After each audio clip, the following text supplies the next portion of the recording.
Magandang araw sa inyo, mga batang Pilipino.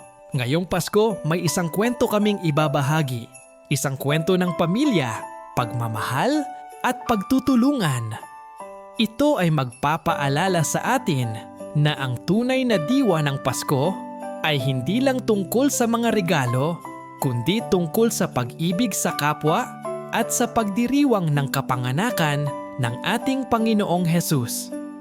Ito ang kwento ng Ang Pasko ni Miguel. Sa isang barangay, mayroong naninirahang isang masayahing pamilya. Sila ay madasalin, mapagmahal sa kapwa, at laging nagtutulungan sa oras ng pangangailangan. Kabilang sa pamilyang ito si Miguel. Siya ay 10 taong gulang pa lamang, ngunit isa siyang mabait at maunawaing bata. Palagi siyang tumutulong sa kanyang mga magulang at mahilig magdasal tuwing gabi. Ngunit isang araw, isang malagim na pangyayari ang yumanig sa kanilang barangay. Isang di inaasahang sunog ang biglang naganap. Sa kasamaang palad, nadamay ang bahay ng pamilya ni Miguel. Wala silang naisalbang kahit isang gamit. Pati ang kanilang maliit na tindahan, ang tanging kabuhayan ng pamilya, ay tuluyang nasunog. Lubos na nalungkot ang pamilya ni Miguel. Malapit na ang Pasko, ngunit saka pa nangyari ang ganitong malaking sakuna. Wala silang handa, wala silang dekorasyon, at wala ring perang pambili ng pagkain. Isang gabi, tahimik na nagdasal si Miguel kasama ang kanyang mga magulang. "Panginoon," sabi ni Miguel, "kahit simple lang po ang Pasko namin. Salamat po dahil magkakasama pa rin kami."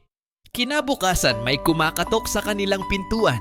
Pagbukas nila, laking gulat ng pamilya ni Miguel. Naroon ang kanilang mga kamag-anak, pati ang kanyang mga ninong at ninang. May dala silang pagkain, bigas, damit, at mga regalo. "Hindi kayo nag-iisa," sabi ng kanyang ninang.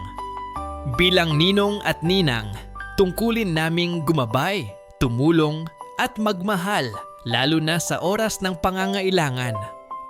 Ang kanyang ninong naman ay tumulong sa kanyang ama. Nagbigay ng tulong at puhunan upang muli silang makabangon at makapagsimula. Nagkaroon ng family gathering.